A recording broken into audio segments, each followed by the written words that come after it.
Before he was a presidential candidate, And I've been saying for years, keep the oil, don't let them have the oil. Before he was a reality TV star, You're fired. Donald Trump was a New York tabloid fixture. All through the 1980s, Trump was busy building something new, and it wasn't a skyscraper. Billionaire developer Donald Trump has put his name on a New York City hotel, shopping center, and apartment buildings, as well as a casino in Atlantic City.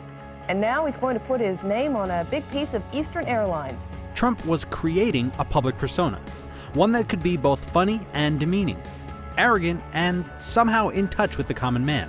I sort of love and hate him at the same time. I mean, I think he has, a monumental ego. He comes off as being very, what's the word I'm looking for? Arrogant? Yeah, he's arrogant. I like him. You do? Man's got it made, got everything. He often did this by picking fights. He said, I think Donald Trump is an artful liar. I think he is a greedy, vicious, and arrogant man. Well, I don't know, is that supposed to be a compliment or not? I'm not sure.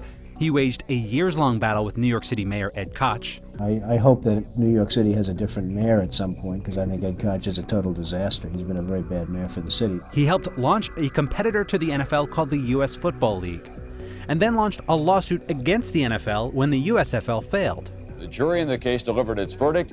It ruled the NFL did indeed monopolize pro football, but it awarded damages of just $1. And in one of his biggest fights of the 1980s, he went up against media mogul Merv Griffin in a fight over a casino in Atlantic City. People realize now that Merv made a bad deal. It's unfortunate that he's taken a fall, but he has taken the fall. Nothing much I can do about it. Donald loves that perception. I won. He is still, a year later standing in New York going, I won. He wants to make sure everybody in America knows he won. But the Donald Trump we know today is more than just a boastful brawler. That's because there's one more tactic that Trump apparently learned in the 80s and uses to great effect on the campaign trail today: keep people guessing about any long-term plans. Mr. Trump, what's left in your life? You're 33 years old, you're worth all this money. You say you didn't say that you want to be worth $1 billion. No, I really don't. I just want to keep busy and keep active. Could $1 billion buy the White House? What do you think? Well, Does I don't money think it give can. I know a lot of the politicians. I like a lot of the politicians. They're friends of mine. Trump carefully cultivated speculation about his future.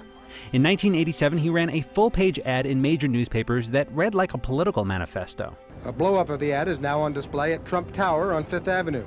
The ad was irresistible to the New York press, and the move kept Trump's name in the news. Trump has said quite seriously that he's a good enough bargainer to negotiate a nuclear disarmament treaty with the Russians. This is not a wealthy country. People think America, wealth, this and that. The Japanese are saying that. What a wealthy country. I mean, they're saying it and they're laughing.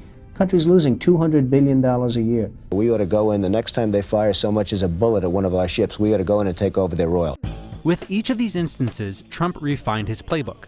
His attacks. Steve, you're going to have to start pushing these people now a little bit, because it's getting a little ridiculous as far as I'm concerned. His boasts. We'll probably sell an extra 10,000 season tickets, and that's a lot of tickets. And his shifting positions. Do you have the genes to be a successful politician? Well, you never really know. I think I'm pretty outspoken, and that's not probably a good thing in terms of a politician, but it's a good thing if you ever got elected, you can really do a job. Now, even back in the 80s, many found Trump's over-the-top personality distasteful.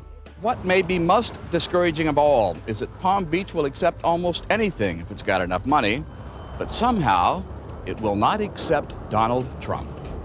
But by playing the role of an unpredictable bully with the Midas touch, Trump showed he couldn't easily be ignored. I believe that perhaps I'm portrayed differently than I actually am.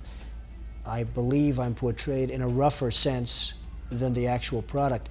And I hope that's true, because I hope the actual product is a lot more mellow than the portrayal. And that may be his biggest asset of all. When people attack Trump, they reinforce the version of Trump that Trump wants people to see. And inevitably, that keeps Trump's name in the news. That doesn't matter because I'm not running for office.